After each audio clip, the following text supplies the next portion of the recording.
할렐루야. 오늘도 새날을 주신 하나님을 찬양합니다. 오늘도 말씀으로 시작하는 이 하루, 말씀 충만, 성령 충만, 은혜 충만한 하루를 보내시기를 주님의 이름으로 축원합니다. 오늘은 에스겔 37장 7절에서 10절까지 봉독해 드립니다. 하나님의 말씀을 경청하시기 바랍니다.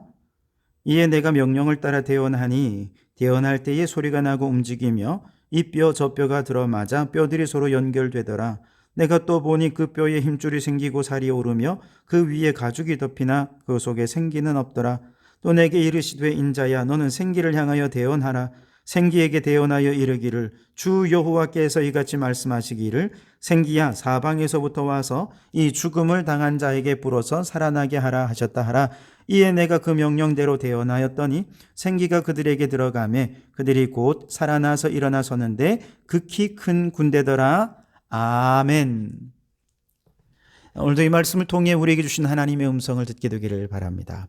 자, 에스겔 33장부터는 이스라엘의 회복에 대한 말씀이 이어지고 있죠.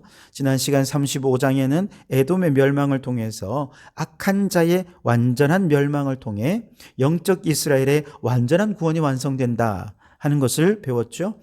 36장에서는 택하신 하나님의 백성들의 마음에 새 영을 부어주시며 성령님께서 그 마음속에 굳은 죄악된 본성들을 다 제거해 주시고 이를 위해 맑은 물 예수의 피를 부어 정결하게 하시고 굳은 마음 부드럽게 해주셔서 하나님 말씀에 순종하게 해주시죠.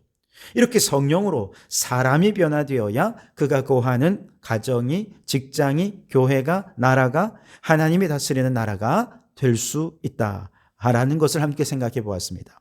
자, 오늘 본문에서 예레미야 선지자가 다시 환상을 보게 되는데요. 그 환상 속에서 바벨론에 의해 멸망한 이스라엘 백성들이 골짜기에 마른 뼈가 되어 소망 없이 널브러져 있는 모습을 보게 됩니다.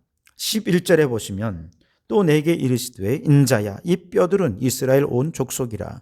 그들이 이르기를 우리의 뼈들이 말랐고 우리의 소망이 없어졌으니 우리는 다 멸절되었다 하느니라 그랬습니다. 나라를 잃고 하나님도 떠나버리고 그렇게 절망적인 상태에 있는 마른 뼈 이스라엘에게 하나님께서 에스겔 선지자에게 이렇게 질문하십니다. 3절에 그가 내게 이르시되 인자야 이 뼈들이 능히 살 수 있겠느냐. 그래서 에스겔이 대답하죠. 내가 대답하되 주 여호와여 주께서 아시나이다. 선지자는 얼마든지 눈에 보이는 대로 말할 수 있어요. 하나님 마른 뼈가 아닙니까? 어떻게 해서 마른 뼈들이 살아날 수 있습니까? 불가능합니다. 그런데 하나님께서 굳이 선지자에게 마른 뼈를 보여주시면서 이런 질문하는 데는 다 이유가 있지 않겠습니까? 그래서 이럴 땐 좀 눈치가 필요해요. 다시 저들을 살릴 수 없다면 하나님께서 왜 이런 질문을 하시겠습니까? 그래서 여러분 우리 믿음의 사람들은 눈에 보이는 대로 말해서는 안 됩니다. 혹시 눈에 보이는 것을 보면서 마음에는 절망적이고 부정적인 마음을 갖는다 하더라도 그래서 안 됩니다, 할 수 없습니다는 말이 여기까지 턱 밑에까지 올라왔다 하더라도 여러분 그걸 절대로 말을 해서는 안 돼요. 왜냐하면 인간의 생사화복을 주관하시는 하나님이 무슨 일을 어떻게 행하실지 우리가 어떻게 알겠습니까? 내가 눈으로 보는 것이 다가 아니거든요. 만일 세상 일이 자연의 이치 안에서만 이루어진다면 고민할 필요가 없죠. 당연히 말라 죽었는데 살아날 수 없는 게 자연의 이치죠. 그러나 세상은 기계가 아니에요. 생명입니다. 그리고 그 생명은 오직 하나님의 손에 달려 있는 것이죠.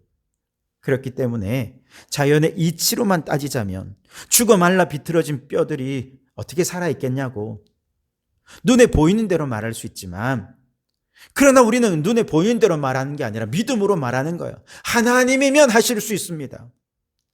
그러니 여러분 절대로 눈에 보이는 대로 말하지 마십시오. 안 된다, 할 수 없다, 불가능하다라고 말하지 마십시오. 마음속의 절망을 입으로 표현하지 마십시오. 에스겔 선지자는 얼마나 현명하게 대답했는지요. 주께서 하시나이다 그랬어요. 주께서. 하나님이 뭐라고 뜻하셨는지 나는 알 수 없지만 하나님이 살리겠다고 뜻하시면 살아날 것입니다. 하나님이 하시면 얼마든지 하실 수 있습니다. 라고 하는 대답인 것이죠. 여러분 우리 자녀들에게 절대로 보이는 대로 말하지 마십시오. 지금 보세요. 공부도 안 하고 맨날 핸드폰만 쳐다보고 있고 말도 안 듣고 게으르고 잠만 자고, 여러분 그런 모습을 보면 속이 터지지 않겠죠? 속이 터지지 않겠습니까? 이래도 괜찮은가? 이 녀석 이대로 가다가 실패하는 인생, 망하는 인생 되는 것 아닌가? 얼마나 걱정이 됩니까? 속에 이렇게까지 말이 올라와도 여러분 절대로 부정적인 이야기를 하지 마십시오. 눈에 보이는 대로 말하지 마십시오. 절망적이거나 극단적인 말을 입에 내지 마십시오. 우리는 그저 믿음으로 선포해야 됩니다. 하나님께 맡기는 거죠. 하나님이 붙잡으시면 이 아이 다시 살아날 수 있습니다.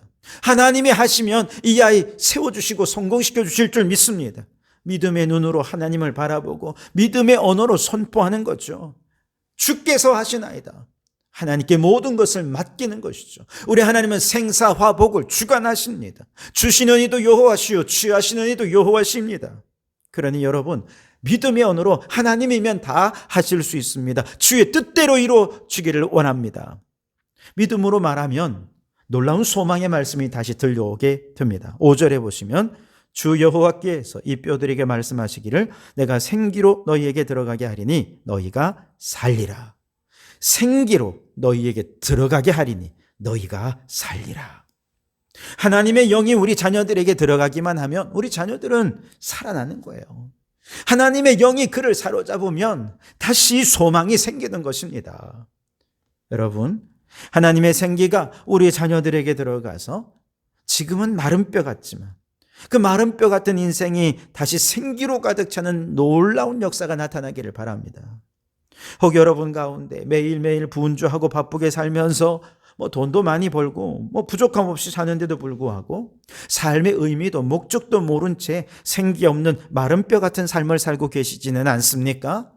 오늘 이 시간 성령의 생기가 여러분의 심령에 들어가서 다시 한 번 더 삶의 의미와 목적으로 가득 찬 생기 넘치는 삶으로 되살아나게 되기를 간절히 바랍니다. 하나님이 하시면 얼마든지 하실 수 있기 때문이지요. 뿐만 아닙니다. 허물과 죄로 그 영혼이 죽어있는 수많은 불신 영혼들이 골짜기의 마른 뼈처럼 그렇게 널브러져 있지 않습니까? 이때 허물과 죄로 죽었다라고 하는 말은 하나님과 영적으로 단절되었다는 뜻이 아닙니까? 불신자들은 그 영혼이 죽었다는 말은 그들이 악하다는 얘기가 아닙니다. 그들 가운데 착한 사람 얼마나 많습니까? 부지런하고 성실하고 법 없어도 살 사람도 많습니다. 그런데요, 그들은 마치 죽은 사람처럼 마른 뼈처럼 하나님이 불러도 대답을 못해요. 하나님을 향한 아무런 사랑도 열망도 없습니다. 진리에 대한 관심이 없어요. 그래서 그들은 불신자인 것입니다.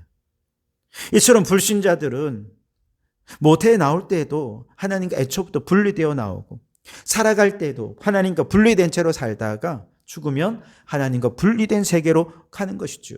그곳이 어디입니까? 지옥인 것입니다.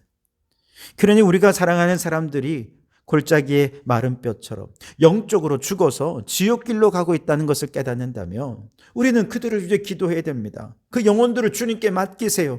주여, 그들의 영혼에도 생기가 들어가게 해주십시오. 그 영혼이 되살아나게 해주십시오. 하나님과 영적 관계 회복되게 해주십시오.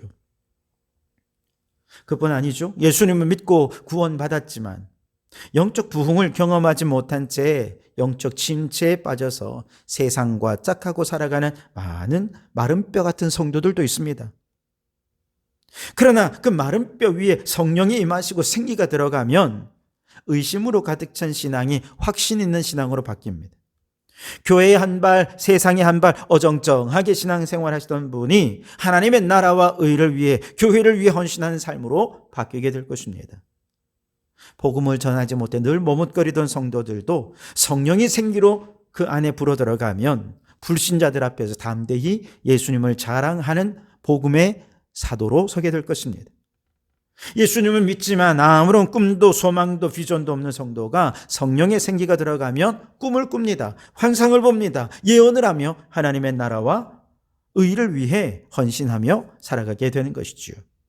그러니 여러분, 성령의 생기가 오늘 우리 안에 들어와서 우리의 모든 영적 침체를 극복하고 확신 속에서 하나님 나라를 위해 헌신하는 사명자로 살아가는 성도들이 되실 수 있기를 바랍니다. 자, 오늘 본문에 다시 들어와서 생기가 들어가니 마른 뼈가 살아나 큰 군대를 이루지요. 5절에 보면 주 여호와께서 이 뼈들에게 이같이 말씀하시기를 내가 생기를 너희에게 들어가게 하리니 너희가 살아나리라 그랬어요. 이때 마른 뼈가 살아난다는 것은 이스라엘 백성들이 저 바벨론 포로 생활을 마치고 다시 이스라엘로 돌아온다. 이건 이제 역사적인 의미죠. 영적으로 바라보면 마른 뼈가 살아난다. 죽어 있는 불신자라도 하나님의 은혜가 임하면 그들도 구원받고 생명 얻을 수 있다는 것이죠. 영적으로 무기력한 성도들이 성령의 생기가 들어가면 큰 부흥을 이룰 수 있다는 것이죠. 그런데 바로 이 일을 이루기 위해 마른 뼈가 살아나기 위해 하나님께서 선지자에게 명령하신 것이 있습니다. 무엇입니까? 생기를 향해 대언하라는 거예요. 오늘 9절과 10절에 또 내게 이르시되 인자야 너는 생기를 향하여 대언하라. 생기에게 대언하여 이르기를 주 여호와께서 이같이 말씀하시기를 생기야 사방에서부터 와서 이 죽음을 당한 자에게 불어서 살아나게 하라 하셨다 하라. 이에 내가 그 명령대로 대언하였더니 생기가 그들에게 들어가매 그들이 곧 살아나서 일어나 서는데 극히 큰 군대더라 그랬습니다. 하나님의 말씀을 대언하라, 전하라는 것이죠. 그 대언하는 대상이 참 이상하죠. 처음에는 마른 뼈에게 선포하라 그랬고 그 다음에 생기를 향하여 대언하라 그랬습니다. 여러분, 설교자가 설교를 하는데 마른 뼈만 앉아 있으면 무덤에다 놓고 얘기하면 그 사람들이 미쳤다고 하지 않겠습니까? 쌩쌩 부는 바람들을 향해 소리를 지르면 사람들이 제정신이 아니다라고 말하지 않겠습니까? 근데 하나님께서는 에스겔 선지자에게 그렇게 하라는 거예요. 마른 뼈에게 대언하고 바람 같은 생기에게 대언해서 얘기하라는 것입니다. 근데 여러분, 오늘 이 시대의 에스겔 선지자 같은 우리 성도들이 해야 할 일이 바로 이거예요. 마른 뼈같이 죽은 영혼 향해 복음을 전하라는 것입니다. 또한 하나님께서 오늘 이 시대의 에스겔 같은 우리 성도들에게 생기를 향해 대언하라는 거예요. 생기야, 너는 부흥에 이때한 열정이 식어버린 교회에 불어서 교회가 다시 부흥하게 하고 살아나게 해라. 반드시 그 명령을 들은 생기는 불신자에게 들어가고 교회에 들어가서 영혼을 구원하고 교회를 부흥케 하여 큰 군대로 서게 할 줄 믿습니다.